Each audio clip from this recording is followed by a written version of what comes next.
morning, everyone. Hope you slept with peace and awakened with joy. Welcome to Fantastic Friday. शुक्रगुजार शुक्रवार में आपका स्वागत है।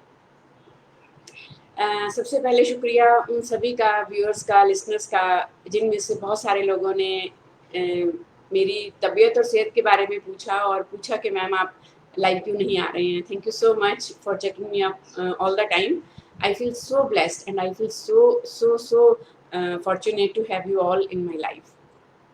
हाँ, कुछ तबीयत नासाज है कुछ दिनों से, लेकिन आप लोगों से मिलने का और अपने जो काउंसलिंग मेरी सेशंस चलते हैं उन लोगों से बात करने का वो जोश इतना होता है कि मुझे लगता है कि छोटी मोटी चीज़ें हमें परेशान नहीं कर सकती. आप सबकी दुआएं हैं, आप सबका प्यार है. So thank you so much for giving me so much love and sending me personal messages also.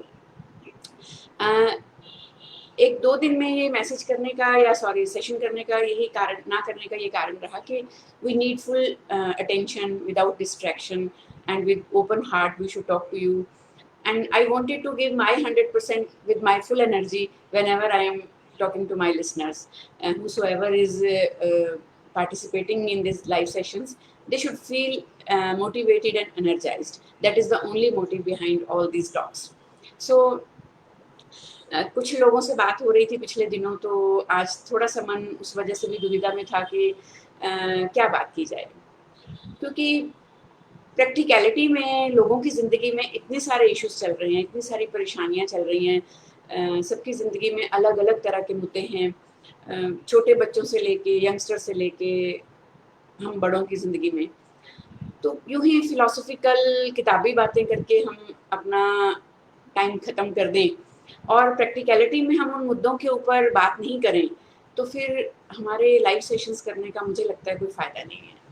क्योंकि यहाँ हम मोटिवेशनल स्पीकर नहीं हैं, यहाँ हम कॉर्पोरेट लाइफ कोचेज़ नहीं हैं, यहाँ पे हम साइकोलॉजिस्ट नहीं हैं, यहाँ पे हम हैं आप सबकी फैमिली का हिस्सा, आप सबके दिल की वो धड़कन जो आप दुनिया को सुनाना चाहते हैं, आप सबकी वो परेशानी के रास्ते का वो पुल जो आप दूसरों के दिल तक पहुंचने के लिए बनाना चाहते हैं.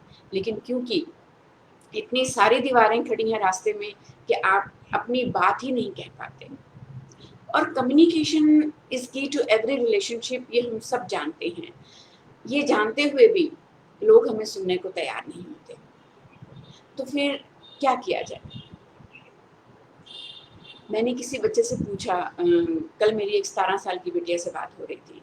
She was so upset without everything in life.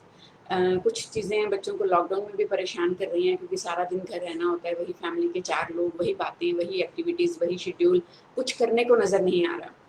तो वो चीज़ें अलग हैं. लेकिन पेरेंट्स के साथ कम्युनिकेट ना कर पाना, ये समझ के कि वो मुझे समझेंगे नहीं, उनके पास टाइम नहीं है, उनके पास वो लॉजिक ही नहीं है, वो उनका नज़रिया ही मेरे नज़रिए से मैच नहीं करता, और मुझे पता है कि वो मेरी बात सुनने के बाद मुझे क्या कहेंगे. वो prejudgement, preconceived notions के साथ ये सोचना कि कोई हमें सुनेगा ही नहीं, और सुनेगा तो ओपन हार्ट के साथ नहीं सुनेगा, सुनेगा तो जजमेंट के साथ सुनेगा. और जजमेंट के साथ सुनने वालों के लिए एक लाइन ज़रूर मैं आज कहना चाहूँगी. ज़िंदगी में जब भी आईना उठाइए, पहले खुद देखिए, फिर दूसरों को दिखाइए. ये खासकर उन सब लोगों के लिए जो दूसरों को ब्लेम करते हैं कि वो उन्हें जज करते हैं, अनकंडीशनल प्यार नहीं देते. पहले से उनके दिमाग में कुछ स्क्रिप्ट चल रही होती है. लेकिन ये सोचने वाला भी तो खुद जज कर रहा है पहले से, भले ही वो पेरेंट्स हैं, फ्रेंड्स हैं, सोसाइटी में कोई वेल विशर्स हैं, मेंटोर्स हैं. तो बात करने के लिए इतना सोचने की ज़रूरत नहीं है. बाई चांस कॉन्सिक्वेंसेस या रिजल्ट्स ठीक नहीं भी हुए, हमारी मन मुताबिक नहीं भी हुए, और वैसे ही हुए नेगेटिव जैसे हमने सोचा है, तो भी क्या नुकसान है? बात तो हम वैसे भी नहीं कर रहे हैं. तो मेरी यंगस्टर से आज दिल खोल के गुजारिश है, बहुत प्यार से, कि reach out for your parental discussion. और पेरेंट्स से मेरी हाथ जोड़ के विनती है कि अगर आपके बच्चे में आपको बिहेवियरल डिसऑर्डर्स नज़र आ रहे हैं, किसी भी तरीके से आपको लग रहा है कि बच्चा आउट ऑफ कंटेक्स्ट बिहेव कर रहा है, वो वायलेंट है या बहुत साइलेंट है, ये दोनों ही कंडीशंस बहुत खतरनाक साबित हो सकती हैं आने वाले उसके जीवन में। तो आप झिझकिए नहीं, आप खुद जाके बात करिए, बच्चे को ब्लेम नहीं करिए, बच्चे के ऊपर दोष नहीं मढ़िए बिहेवियर्स के लिए, उसकी बदतमीजियों के लिए, उसकी एरोगेंस के लिए या फिर उसकी आइसोलेटेड बिहेवियर के लिए। कोशिश करिए बात जानने की, उनके मन तक पहुंचने की। और अगर आपको लगता है कि ट्यूनिंग नहीं बैठ रही, क्योंकि मोस्टली ये बहुत एक वेरी ब्लंट ट्रूथ है कि बच्चों का पेरेंट्स के साथ आजकल की जो जनरेशन है खासकर उतना रैपोर्ट नहीं बैठ पाता है, जबकि हमें लग रहा है कि हमारी यंग मदर्स, यंग पेरेंट्स जो है बहुत अच्छे फ्रेंड्स बन गए हैं, they are open for any kind of discussions and every kind of discussions, yet kids feel a bit of embarrassed. कहीं कहीं मैंने ये भी महसूस किया है कि बच्चे, स्पेशली लड़कियां, अपनी मदर्स के साथ एक कंपटीशन फील करती हैं कि मदर्स हमेशा उन्हें सयानी बात कहने की कोशिश करती हैं, अपने आप को बहुत वाइज, बहुत इंटेलिजेंट प्रूव करने की कोशिश करती हैं। पीछे एक बच्चे से मेरी बात हो रही थी तो उसने तो मुझे ये तक कहा कि मेरी मॉम हर बात में इतना नेगेटिव सोचती हैं, वो मुझे इतना ज़्यादा एहतियात बरतने को बोलती हैं, इस फ्रेंड के साथ जाओगे तो ऐसा हो जाएगा, उसका बिहेवियर ऐसा है, वो आपको चीट ही करेगा, इस लड़के के साथ बात नहीं करनी क्योंकि उसका जो आपके लिए कंडक्ट है वो मुझे अच्छा नहीं लगता। तो थोड़े दिनों में वैसा ही होने लगता है, क्योंकि मेरी मॉम ऐसी सोचती हैं इसलिए ऐसा होता है। क्या ऐसा सही है? कहीं कहीं हो भी सकता है, क्योंकि हम ही कहते हैं negative thinking negative vibes create करती है और नेगेटिव हैपनिंग्स होनी शुरू हो जाती हैं, बट वो हम अपने क्लोजली दायरे में बात करते हैं। जब हम किसी के बारे में कोई बात जज करते हैं या डिसाइड करते हैं तो उसका मकसद ये नहीं होता कि हम नेगेटिव हैं और किसी के बारे में हम नेगेटिव डिक्लेयर कर रहे हैं, लेकिन पेरेंट्स का हमेशा एक रिस्पॉन्सिबिलिटी रहा है, they are accountable to give children alert messages, warnings, थोड़ा सा सचेत रहने की, जो अपने अनुभव के हिसाब से, लोगों के मेल जोल के हिसाब से। तो जो भी प्रॉब्लम हो बच्चों के साथ बैठ के डिस्कस करिए, और अगर लगता है कि बच्चे बात नहीं करना चाह रहे हैं, बच्चे बात नहीं कर पा रहे हैं, तो प्लीज़ आप हमारी हेल्प लीजिए। I am always available, just give me a call. तो एक दीवार खड़ी नहीं करनी है, हमें पुल बनाने हैं, भले ही रिश्ते कोई भी हो।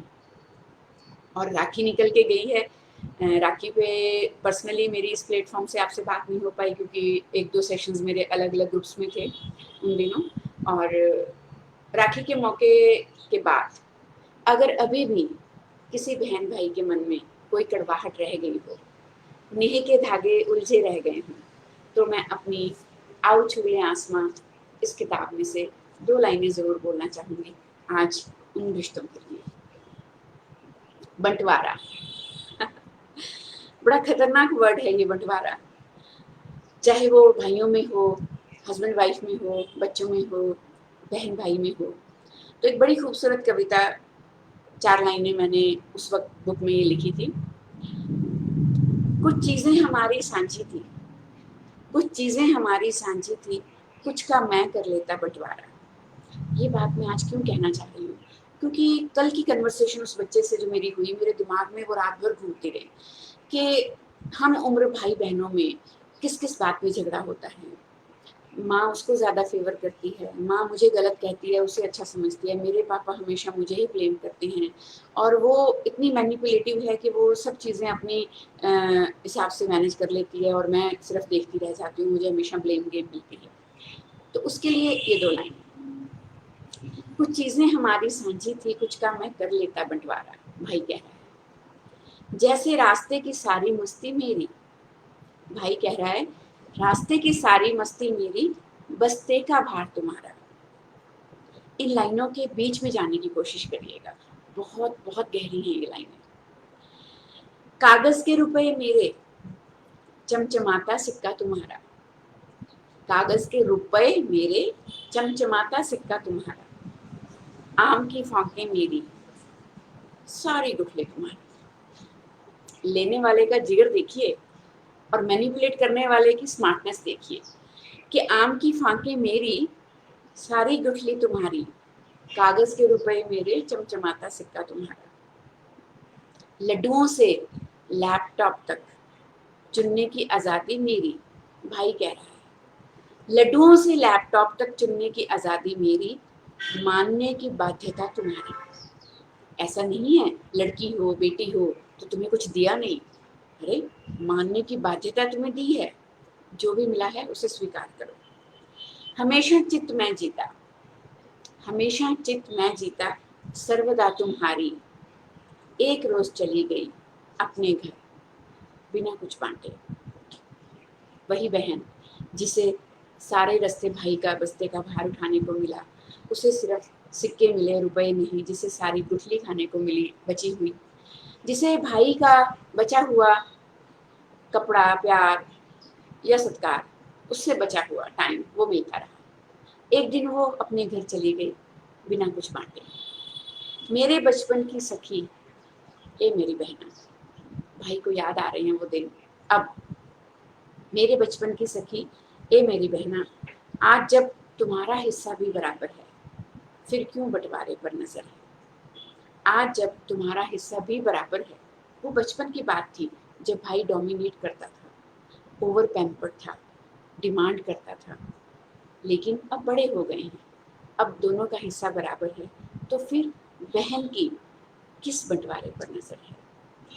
अगर वो बंटवारा घर, जायदाद, प्रॉपर्टी, बैंक बैलेंस, माँ बाप की छोड़ी हुई चीज़ों का है, तो एक नज़र उन बूढ़े माँ बाप को भी डालिए जिन्हें भाई और भाभी संभालते हैं, कभी उन्हें भी संभालिए। तो आइए दीवारें नहीं बनाएं, क्योंकि दीवारें बनाने वाले अक्सर अकेले रह जाते हैं। पुल बनाने का काम करें, मेहनत ज़रूर लगेगी, मुशक्क़त होगी, शायद वक्त और कोशिशें ज़्यादा खर्च करनी पड़ें, लेकिन अंत में विजय पुल बनाने वाले की होगी। वही पहुंच सकता है दिल से दिल तक। Thank you so much. So स्वस्थ रहिए, व्यस्त रहिए, मस्त रहिए और हमेशा खुश रहिए। Thank you so much. Love you all.